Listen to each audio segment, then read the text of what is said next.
নমস্কাৰ বন্ধু বান্ধৱীসকল, পুনৰবাৰ নতুন এটি গুৰুত্বপূৰ্ণ ভিডিঅ'ৰ মাজত আপোনালোকক স্বাগতম জনাইছোঁ। আজি মই এইটো ভিডিঅ'ত মুঠ 25টা প্ৰশ্নৰ ওপৰত আলোচনা কৰিম, যিবিলাক নাকি বহুত ইম্পৰ্টেণ্ট আৰু সিলেক্টেড প্ৰশ্ন হয়। আগন্তুক পৰীক্ষাবিলাকত অহাৰ খুবেই সম্ভাৱনা আছে। আশা কৰিছোঁ ভিডিঅ'টো চাই আপোনালোকে ভাল পাব। তো বলক এতিয়া আমি প্ৰশ্নবিলাক এটা এটাকৈ চাই লওঁ। তো প্ৰথম প্ৰশ্নটো হ'ল, তলৰ কোনটো জীৱাশ্ম ইন্ধন? তো জীৱাশ্ম ইন্ধন কি? যে যিবিলাক ইন্ধন সাধাৰণতে জীৱদেহৰ পচা গলা মৃতদেহ পচি বহুত বছৰ থাকি যিবিলাক নাকি ইন্ধন সৃষ্টি হয় সেইবিলাকক কোৱা সাধাৰণতে জীৱাশ্ম ইন্ধন। গতিকে এই ক্ষেত্ৰত কি হ'ব, কয়লাটো তেনেকুৱা ধৰণৰ ইন্ধন হয়, প্ৰাকৃতিক গেছ এইটো তেনেকুৱা ধৰণৰ ইন্ধন হয়, জীৱাশ্ম ইন্ধন। পেট্ৰলিয়ামটো জীৱাশ্ম ইন্ধন হয়, কাৰণ এইবিলাক বহুত পচি এই ইন্ধনবিলাক সৃষ্টি হৈছে। গতিকে ইয়াৰ ক্ষেত্ৰত কি হ'ব, ওপৰৰ আটাইকেইটা হ'ব ইয়াৰ শুদ্ধ উত্তৰ। নেক্সট আমি প্ৰশ্নটো চাওঁ, গোলকীয় উষ্ণতাৰ ফলত তলৰ কোনটো সমস্যা হ'ব পাৰে? গোলকীয় উষ্ণতা তাৰমানেটো কি, যে দিনক দিনে আমাৰ বায়ুমণ্ডলৰ উষ্ণতা কি হৈ আছে, বৃদ্ধি পাই আছে। তাৰ কাৰণটো হৈছোঁ আমি বিভিন্ন ধৰণৰ যান বাহন চলাই আছোঁ, কল কাৰখানা চলাই আছোঁ, যাৰ কাৰণে গোলকীয় উষ্ণতা বৃদ্ধি পাই আছে। আৰু ইয়াৰ ফলত কি সমস্যা হ'ব পাৰে আমি চাই লওঁ। প্ৰথম কথা হ'ল, যিবিলাক নাকি গ্লেচিয়াৰ আছে সেই গ্লেচিয়াৰবিলাক লাহে লাহে কি হৈ আছে, গলি আছে। এইটো হৈ আছে পৰিঘটনাটো। তাৰ ফলত কি হ'ব, যিমানে গ্লেচিয়াৰ বাঢ়িব সিমানে সাগৰ পৃষ্ঠৰ অৰ্থাৎ পানীৰ স্তৰটো কি হ'ব, লাহে লাহে বাঢ়ি যাব। এইটোও শুদ্ধ হ'ল। দ্বীপসমূহ ডুব যাব, যিমানে পানী বাঢ়ি যাব সিমানে কি হ'ব, দ্বীপসমূহ লাহে লাহে ডুব যোৱাৰ চান্সটো বাঢ়ি যাব। গতিকে এই ক্ষেত্ৰত তিনিটা যিহেতু পৰিঘটনা হ'ব, গতিকে অপশ্যন ডি হ'ব ইয়াৰ শুদ্ধ উত্তৰ, অৰ্থাৎ ওপৰৰ আটাইকেইটা ইয়াৰে শুদ্ধ। নেক্সট কুৱেশ্যনটো আমি চাওঁ, জৈৱ গেছক কি গেছ বুলি কোৱা হয়, বা জৈৱ গেছৰ আন এটা নাম কি? ইয়াতে অপশ্যন কেইটা কি থাকিল, জৈৱ মিথেন থাকিল, ভাৰ্মি গেছ, গোবৰ গেছ আৰু ওপৰৰ এটাও নহয়। তো ইয়াৰ শুদ্ধ উত্তৰটো কি হ'ব, অপশ্যন এ হ'ব ইয়াৰ শুদ্ধ উত্তৰ, অৰ্থাৎ জৈৱ মিথেন। অৰ্থাৎ জৈৱ গেছক আমি জৈৱ মিথেন বুলিও জানো।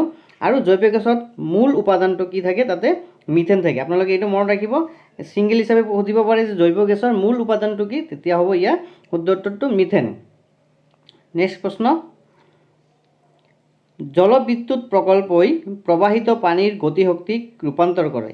অৰ্থাৎ জলবিদ্যুৎ প্ৰকল্পত কি উৎপাদন হয় বা কিহলৈ ৰূপান্তৰ কৰা হয়? ইয়াতে অপশ্যন কেইটা কি থাকিল, বায়ু শক্তি থাকিল, যান্ত্ৰিক শক্তি, জোৱাৰ শক্তি আৰু থাকিল কি, বিদ্যুৎ শক্তি। আমি প্ৰায় সকলোৱে জানো যে জলবিদ্যুৎ প্ৰকল্পত অৰ্থাৎ পানীৰ লগত ৰিলেটেড যিটো আছে, অৰ্থাৎ পানীবিলাকক প্ৰবাহমান কৰি আমি কি উৎপন্ন কৰিব পাৰোঁ, বিদ্যুৎ শক্তিলৈ ৰূপান্তৰ কৰিব পাৰোঁ। অৰ্থাৎ আমি যিবিলাক বিদ্যুৎ পাই আছোঁ সেইবিলাক সাধাৰণতে জলবিদ্যুৎ প্ৰকল্পৰ দ্বাৰা তৈয়াৰ কৰা হয়, আৰু বিভিন্ন ধৰণৰ চ'ৰ্চৰ পৰা আমি এইটো পাব পাৰোঁ। গতিকে ইয়াৰ উত্তৰ হ'ব কি, বিদ্যুৎ শক্তি। নেক্সট কুৱেশ্যনটো হ'ল, যিকোনো ধৰণৰ বৈদ্যুতিক আৱৰ্জনা নিষ্কাশন কৰা কি বোলা হয়?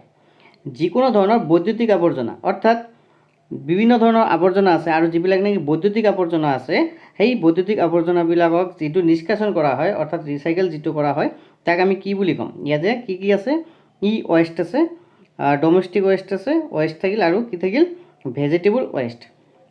যিহেতু ভেজিটেবল ৱেষ্টটো এইটো নহ'ব, আৰু ৱেষ্ট বুলি ক'লে আমি সাধাৰণতে ৱেষ্টে জানো, ডমেষ্টিক ৱেষ্ট এইটোও নহয়, তেনেহ'লে ইয়াৰ শুদ্ধ উত্তৰটো কি হ'ব, অপশ্যন এ, অৰ্থাৎ ই ৱেষ্ট। বিভিন্ন ধৰণৰ বৈদ্যুতিক আৱৰ্জনাক যিটো নিষ্কাশন কৰা হয় তাক আমি ই ৱেষ্ট বুলি ক'ম। নেক্সট প্ৰশ্নটোলৈ আগবাঢ়ো, বন ধ্বংস কিহৰ ফলত হ'ব পাৰে? বন ধ্বংস এইটো কি হ'ব পাৰে, ইন্ধনৰ চাহিদা বৃদ্ধি, এইটোৰ ফলতো হ'ব পাৰে।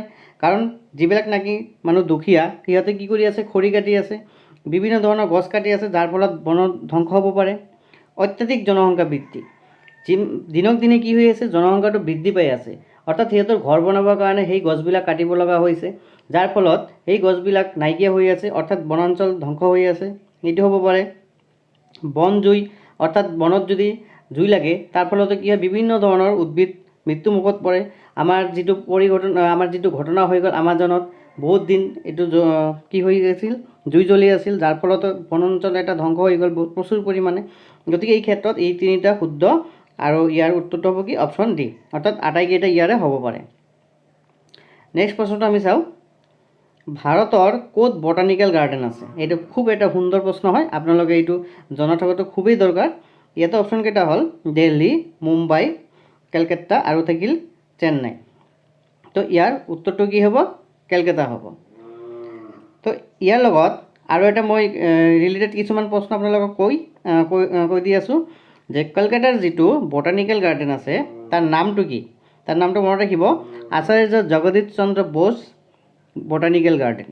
আচাৰ্য জগদীশ চন্দ্ৰ বোস বটানিকেল গাৰ্ডেন। আৰু এইটো ক'ত আছে? কলকাতাৰ শিৱপুৰত আছে। আপোনালোকে মনত ৰাখিব একেবাৰে, শিৱপুৰত আছে। আৰু এইটো 1786 চনত স্থাপন কৰা হৈছিল, একেবাৰে আপোনালোকে মনত ৰাখিব। আৰু বৰ্তমান ইয়াতে প্ৰায় 12,000 প্লেণ্ট তাতে আছে। আপোনালোকে একেবাৰে এইখিনি কথাও জনা থকা দৰকাৰ। তো নেক্সট প্ৰশ্নলৈ আমি আগবাঢ়োঁ। ভাৰতত কৃষিৰ বাবে কিমান শতাংশ পানী ব্যৱহাৰ কৰা হয়? ভাৰতত কিমান শতাংশ পানী ব্যৱহাৰ কৰে? এই অপশ্যনকেইটা হ'ল 93%, 63, 73 আৰু থাকিল কি 80%। গতিকে ইয়াৰ উত্তৰটো হ'ব কি? অপশ্যন ডি, 80% পানীহে আমাৰ ভাৰতবৰ্ষত কৃষিৰ বাবে ব্যৱহাৰ কৰে। 9 নম্বৰ প্ৰশ্নটো চাওঁ। ভাৰতৰ আটাইতকৈ ডাঙৰ বান্ধ কোনটো? ইয়াতে অপশ্যনকেইটা হ'ল ভাক্ৰা নাংগল, তেহেৰি, নাগাৰ্জুন সাগৰ আৰু থাকিল চৰ্দাৰ সৰোবৰ ডেম। তো ইয়াত আটাইতকৈ ডাঙৰ বান্ধ বুলি ক'লে আমি কোনটোক জানিম? তেহৰী বান্ধক জানিম। তো ইয়াৰ লগত আৰু কিছুমান প্ৰশ্ন মই আকৌ কৈ আছোঁ আপোনালোকক। ভাক্ৰা নাংগল যিটো আছে এইটো ক'ত আছে? বৰ্তমান হিমাচল প্ৰদেশত আছে, আপোনালোকে একেবাৰে মনত ৰাখিব। আৰু তেহেৰিটো ক'ত আছে? উত্তৰাখণ্ডত আছে, এইটো আপোনালোকে মনত ৰাখিব। নাগাৰ্জুনটো ক'ত আছে? তেলেংগানাত আছে। আৰু চৰ্দাৰ সৰোবৰ ডেম যিটো আছে এইটো ক'ত আছে? গুজৰাটত আছে। তেনেহ'লে এই ভাক্ৰা নাংগল অৰ্থাৎ যিবিলাক বান্ধ আছে সেই বান্ধবিলাক সাধাৰণতে কোনো এটা নদীৰ ওপৰত হ'ব লাগে। গতিকে এই ভাক্ৰা নাংগল যিটো ডেম আছে সেইটো কোনটো নদীৰ আছে? কোনটো নদীৰ ওপৰত আছে? সুতলেজ। আপোনালোকে এইটো মনত ৰাখিব, সুতলেজ নদীৰ ওপৰত আছে। তেহেৰিটো কোনটো বান্ধৰ ওপৰত আছে, অৰ্থাৎ কোনটো নদীৰ ওপৰত আছে? এইটো হ'ব ভগীৰথী নদীৰ ওপৰত আছে। নাগাৰ্জুনটো থাকে কৃষ্ণা নদী যিটো আছে তাৰ ওপৰত আছে এইটো। আৰু চৰ্দাৰ সৰোবৰ ডেম যিটো আছে এইটো নৰ্মদা নদীৰ ওপৰত আছে। এইখিনি কথা আপোনালোকে মনত ৰাখিব, কাৰণ প্ৰশ্ন বহুতো ধৰণৰ হ'ব পাৰে। নেক্সট আমি চাওঁ, উদ্ভিদৰ কোনটো অংশই পানী বাষ্পীভূত কৰে? উদ্ভিদৰ পানীৰ যিবিলাক আছে, অৰ্থাৎ আমি যেতিয়া বেছিকৈ খাওঁ তেতিয়া আমাৰ কি হয়? বমি বমি ভাৱ হয়। ঠিক তেনেকৈ গছে যেতিয়া বেছি পৰিমাণে পানী সংগ্ৰহ কৰে তেতিয়া কি হয়? ইয়াৰ পানীখিনি ওলাই দিবলৈ চেষ্টা কৰে। অৰ্থাৎ এইটো যদি এটা পাত হয় তেনেহ'লে কি হ'ব? এই পাতত আপোনালোকে ভালকৈ লক্ষ্য কৰিলে দেখা যাব যে ইয়াতে বহুত বিন্দা আছে পাতৰ মাজত। আৰু ইহঁতক কি বুলি কয়? যিহেতু আমি বিন্দাবিলাক ৰন্ধ্ৰ বুলি কওঁ, গতিকে পাতত যিহেতু ফুটা আছে গতিকে ইহঁতক কি ক'ব?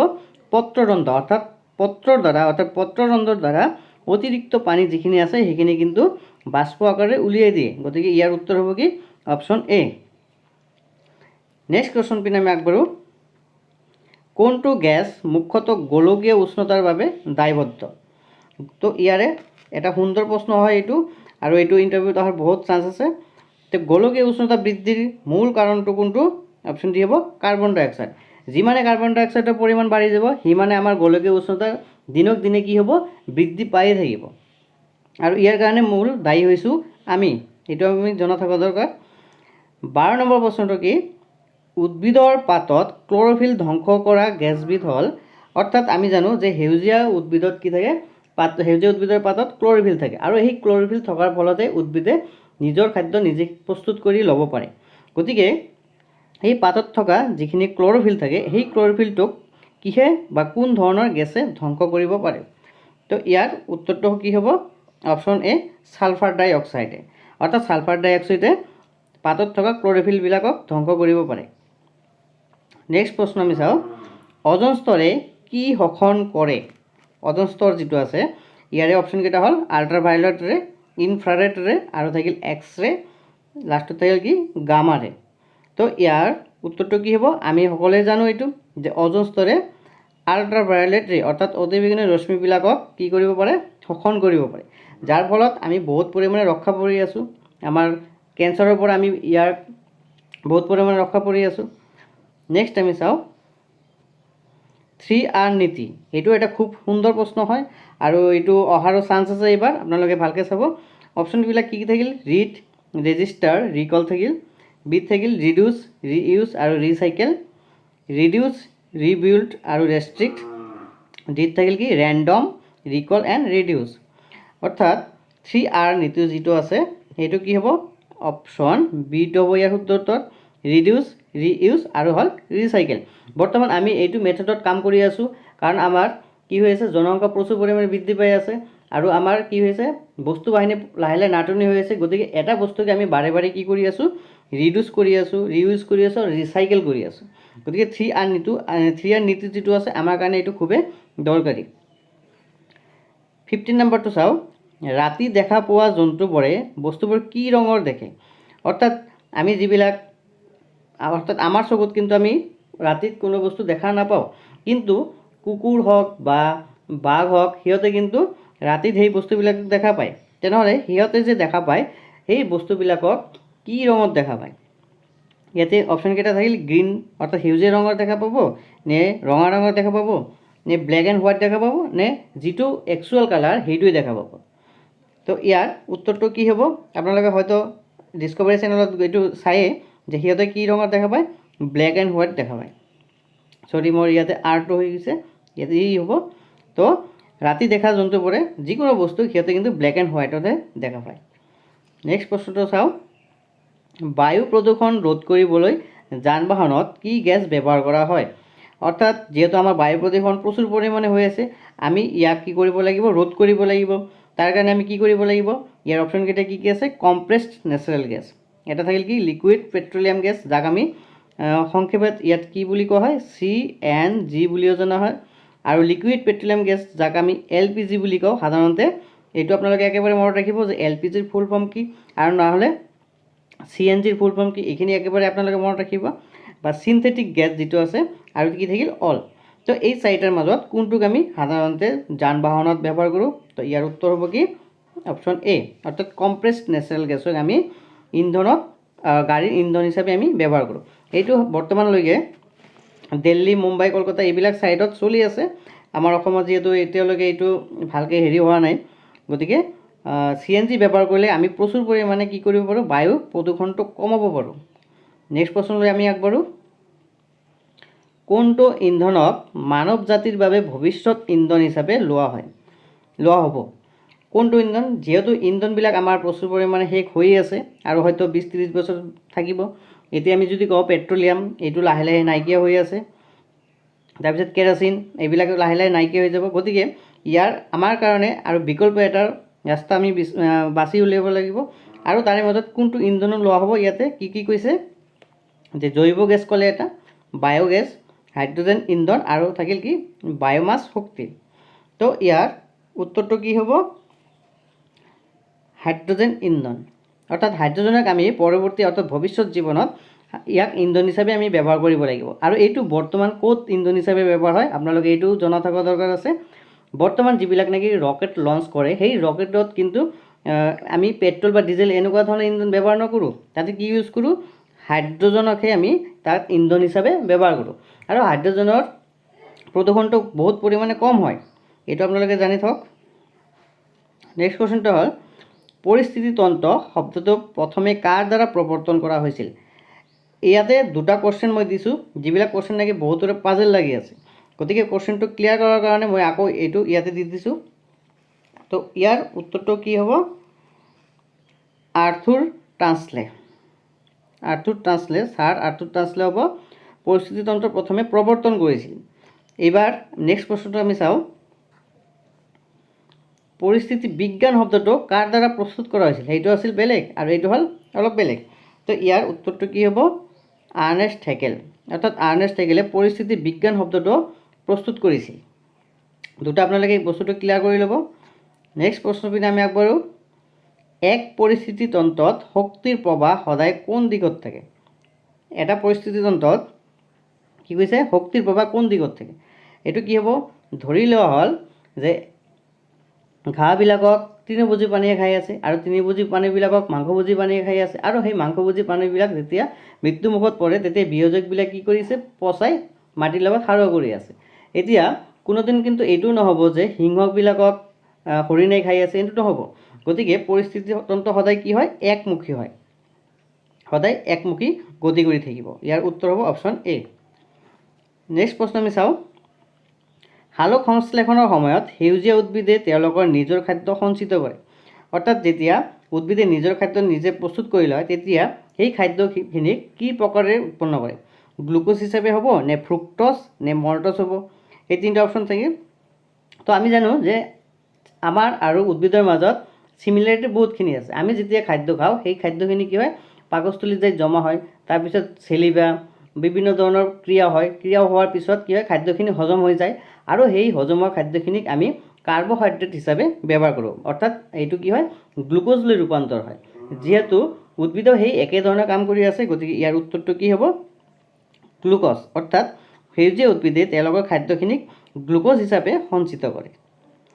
ইয়াৰ সংকেতটো আপোনালোকে মনত ৰাখিব C6H12O6, য'ত নেকি কাৰ্বন থাকিব 6টা, হাইড্ৰজেন থাকিব 12টা আৰু অক্সিজেন থাকিব 6টা। নেক্সট প্ৰশ্নটো চাওঁ, পৃথিৱীৰ অঞ্চলত য'ত নেকি জীৱন আছে তাক কোৱা হয়, এইটো কি হ'ব? ইয়াৰ উত্তৰটো কি হ'ব আপোনালোকে গেছ কৰক। জৈৱমণ্ডল, জৈৱমণ্ডল ইয়াক কোৱা হ'ব। তো বন্ধুসকললৈ এটি অনুৰোধ, যদি প্ৰশ্নবিলাক চাই আপোনালোকৰ ভাল লাগিছে তেনেহ'লে এটা লাইক কৰি দিব, আৰু যদি সেই এতিয়ালৈকে আমাৰ এই চেনেলটো ছাবস্ক্ৰাইব কৰা নাই তেনেহ'লে ছাবস্ক্ৰাইবটো কৰি কাষত থকা বেল আইকনটো প্ৰেছ কৰি ৰাখিব, কাৰণ এনেকুৱা ধৰণৰ ভিডিঅ' পাবলৈ আপোনালোকৰ বহুত সুবিধা হ'ব। তো বলক আমি নেক্সট প্ৰশ্নলৈ আগবাঢ়োঁ। তলৰ কোনটো জৈৱ পচনশীল আৱৰ্জনা? জৈৱ পচনশীল মানে কি? যিবিলাক নেকি পচি যায়। তো গ্লাছটো কিন্তু পচি নাযায়। পলিথিন, আমি এইটো সকলোৱে জানো যে পলিথিন থৈ দিলেও মাটিত পেলাই থৈ দিলেও কিন্তু এইটো পচি নাযায়। প্লাষ্টিক, এইটো পচি নাযায়। তেনেহ'লে ইয়াৰ কি হ'ব? এটাও নহয়। উত্তৰ হ'ব অপশ্যন ডি। 24 চাওঁ, মাংসভোজী প্ৰাণীবোৰ হ'ল কোন স্তৰৰ উপভোক্তা? এইটো প্ৰথম নে দ্বিতীয় নে তৃতীয় নে চতুৰ্থ? তো ইয়াৰ উত্তৰ কি হ'ব? তৃতীয় ক্ৰান্তীয় স্তৰ, অৰ্থাৎ তৃতীয় শ্ৰেণীৰ উপভোক্তা। এইবাৰ আমি এই ভিডিঅ'ৰ শেষ প্ৰশ্নটো আমি আলোচনা কৰিম, পৰিস্থিতিক প্ৰথমে পিৰামিড হিচাপে কোনে প্ৰস্তুত কৰিছিল? এইটো এটা খুব সুন্দৰ প্ৰশ্ন, আপোনালোকে এইটো মনত ৰাখিব, পৰিৱেশ বিজ্ঞানত এইটো অহাৰো চান্স আছে। তো অপশ্যনকেইটা হ'ল চাৰ্লছ এল্টন, E.P. অডাম, ছাৰ আৰ্থৰ টান্সলে আৰু থাকিল আৰ্নেষ্ট হেকেল। তো ইয়াৰ উত্তৰটো কি হ'ব? লাষ্ট প্ৰশ্ন আপোনালোকে গেছ কৰক, আৰু আপোনালোকে ইয়াৰ মাজত কেইটা উত্তৰ শুদ্ধ হ'ল নিশ্চয় মোক কমেণ্ট বক্সত জনাব। ইয়াৰ উত্তৰ হ'ব কি? Charles Elton. চাৰ্লছ এল্টনে পৰিস্থিতি তন্ত্ৰক প্ৰথমতে পিৰামিড হিচাপে দেখুৱাইছিল। ইয়াতে প্ৰথম স্তৰ উপভোক্তা, দ্বিতীয় স্তৰ উপভোক্তা এনেকৈ তেওঁ দেখুৱাইছিল। তো এইখিনি আছিল আজিৰ ভিডিঅ', আৰু ভিডিঅ'টো চাই আপোনালোকে যদি ভাল লাগিছে তেনেহ'লে লাইক কৰি দিব, আৰু প্ৰথমবাৰৰ বাবে যিসকলে এইটো চেনেল ভিজিট কৰিছে তেনেহ'লে এই চেনেলটো ছাবস্ক্ৰাইব কৰি ৰাখিব। ধন্যবাদ।